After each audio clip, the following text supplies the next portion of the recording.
Rennes et l'Ille-et-Vilaine dans le top 10 des plus fortes augmentations pour la taxe foncière entre 2008 et 2018. Bonsoir Valérie. Bonsoir. Vous avez regardé les chiffres d'une étude qui n'est pas porteuse de bonnes nouvelles pour les propriétaires. Et en effet, Eric, selon la dernière étude de l'Union nationale des propriétaires immobiliers, la taxe foncière sur la propriété bâtie a augmenté en Ille-et-Vilaine de 67,16% sur la dernière décennie, ce qui place, vous l'avez dit, ce département dans le top 10 des hausses recensées par l'UNPI. Suivent ensuite en milieu de tableau le Finistère, les Côtes-d'Armor, puis le Morbihan avec 14,31% de hausse seulement.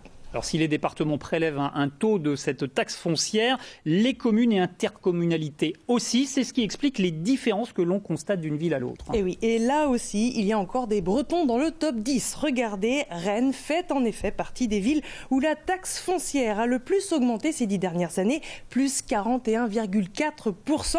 Si cela peut en réconforter certains, notez que les Nantais sont eux sur le podium derrière Paris et Argenteuil avec 54,9% de hausse en 10 ans. Alors comment expliquer une telle augmentation, Valérie ? Alors c'est un peu mathématique, je vais essayer d'être clair. La taxe foncière s'appuie sur une base à partir de laquelle plusieurs collectivités territoriales taxent le département, la commune, la métropole par exemple, montant sur lequel l'État va ensuite rajouter 3% à titre de frais de gestion. Or, depuis quelques années, tout dans ce calcul a augmenté. La base, tout comme les taux de chaque collectivité. La base qui est calculée à partir d'un loyer théorique parce que les travaux que vous avez effectués dans votre maison, par exemple, eh bien, sont pris en compte. Ils améliorent votre habitation, mais aussi l'État revalorise chaque année ce bien, ce loyer, comme on le disait.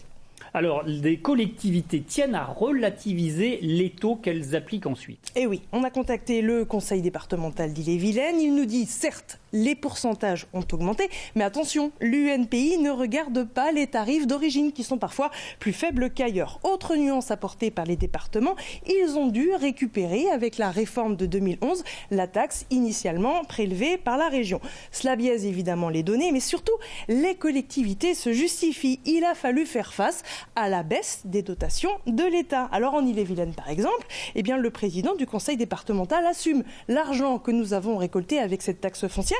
Elle a permis de financer des dépenses sociales, la culture, le sport, la construction de collèges par exemple. Et puis Jean-Luc Chenu de préciser, et ce n'est pas anodin, il n'y aura pas d'autres augmentations de taxes foncières d'ici 2021, élection départementale. Merci beaucoup Valérie.